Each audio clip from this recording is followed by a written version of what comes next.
O real está performando bem melhor do que os demais pares, né? Você explica essa história para a gente, então?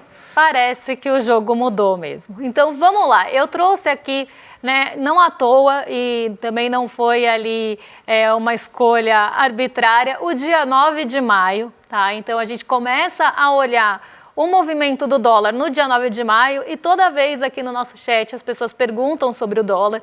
Então, eu acho importante a gente falar também quando o nosso real passou a se valorizar mais que as outras moedas, não só os pares, moedas emergentes, ou até os pares latino-americanos, mas as moedas globais.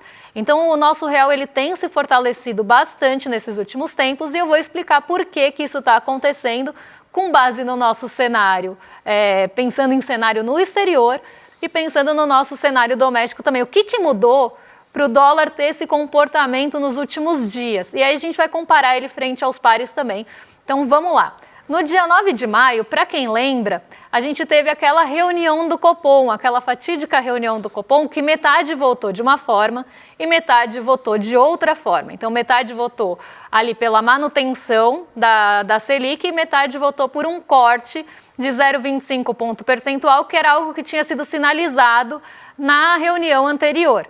Então, nessa reunião do dia 9 de maio é quando a gente tem o famoso racha do Copom, porque as pessoas que fazem parte do colegiado, vamos pensar assim, a parte do colegiado que era mais antiga, do Roberto Campos Neto, votou por manutenção da Selic, então não votou para corte, e a gente teve ali o voto de corte na metade do colegiado do Copom. Então, a gente teve essa divisão aí do colegiado entre corte e manutenção de juros. E isso já tinha sido sinalizado, que ia continuar tendo o corte, então parte votou justamente com base nessa sinalização. O que aconteceu? Quando isso foi colocado em pauta, quando isso apareceu na ata, inclusive no comunicado, o mercado começou a ficar um pouquinho desconfiado em relação ao Comitê de Política Monetária.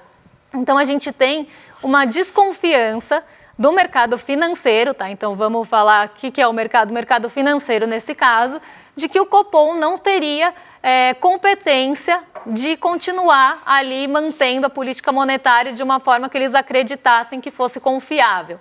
Inclusive tentando descredibilizar a possível indicação do Gabriel Galípolo para a direção do Banco Central ali, para a presidência do Banco Central.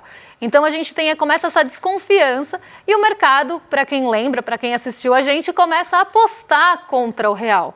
Inclusive projetando cenários inflacionários bastante ali fora da normalidade, começam a apostar contra a nossa bolsa também, começam a apostar contra o nosso país, vamos pensar de uma forma geral.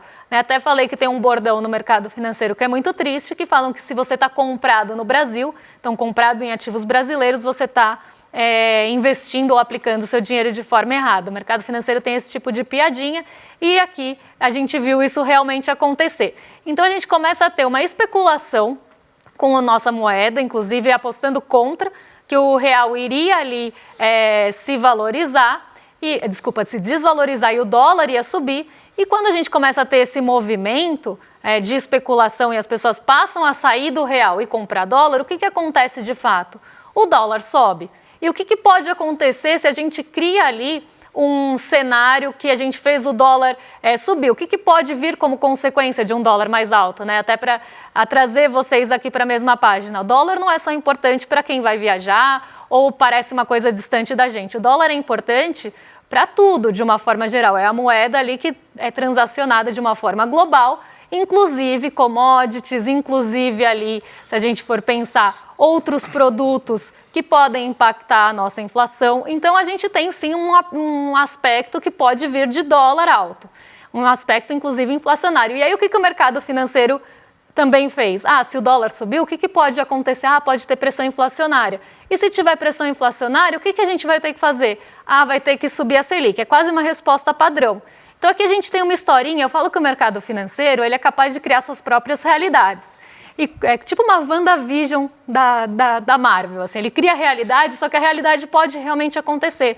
Porque se ele começa a forçar um dólar a subir, isso pode realmente, se for mantido, se não for algo ali pontual, isso pode sim trazer uma pressão inflacionária e aí o cenário que eles queriam lá no começo de alta de juros também pode acontecer. Então, até falei um pouco sobre essa criação de cenários quando a gente estava falando dos Estados Unidos e das possíveis recessões, porque o mercado ele consegue, com as suas pressões, fazer com que alguns cenários realmente aconteçam, alguns ambientes aconteçam. E aí, a gente tem, por exemplo, no caso dos Estados Unidos, toda essa pressão para que o corte de juros lá seja mais alto. Aqui a coisa está ao contrário. Então, é como se o mercado quer que a taxa de juros suba, né? Então, a gente vem acompanhando isso há algum tempo na taxa de juros futuras e agora, né, a gente começou a falar em risco fiscal, o mercado financeiro começou a falar em risco fiscal, começou a pintar todo esse cenário mesmo, esse ambiente hostil. E aí o dólar subiu ali para 5,68 em julho. Então, aqui a gente vê a trajetória do dólar, de 5,14 para 5,68. E o dólar, aqui a gente está vendo a valorização, né, do dólar. Mas no próximo gráfico a gente vai estar vendo dólar contra real. Então, é só para vocês ficarem na mesma página que eu aqui. Então, aí o dólar ele dá uma acalmada e depois ele volta a subir, né, como vocês estão vendo naquele pico ali, e no mês de agosto ele começa a decair de novo e chega a 5,49. O que aconteceu nesse mês de agosto, o que aconteceu nesses últimos tempos para o dólar se desvalorizar tanto frente ao real? A gente teve uma nova reunião do Copom, a gente teve uma aqui no meio, mas a gente teve uma nova reunião do Copom que o Comitê de Política Monetária brasileiro passou a sinalizar também que vai subir juros se for necessário. E esse era realmente o recado que o mercado queria ouvir. Aí, magicamente, sumiu o risco fiscal, magicamente, os ativos brasileiros também começaram a se valorizar. Então, aqui, esse é o fator que eu colocaria como fator doméstico para essa queda do dólar. Então, o mercado financeiro acreditando que, sim, o Comitê de Política Monetária vai ter ali uma competência maior. Agora, sim, eles retomaram a credibilidade.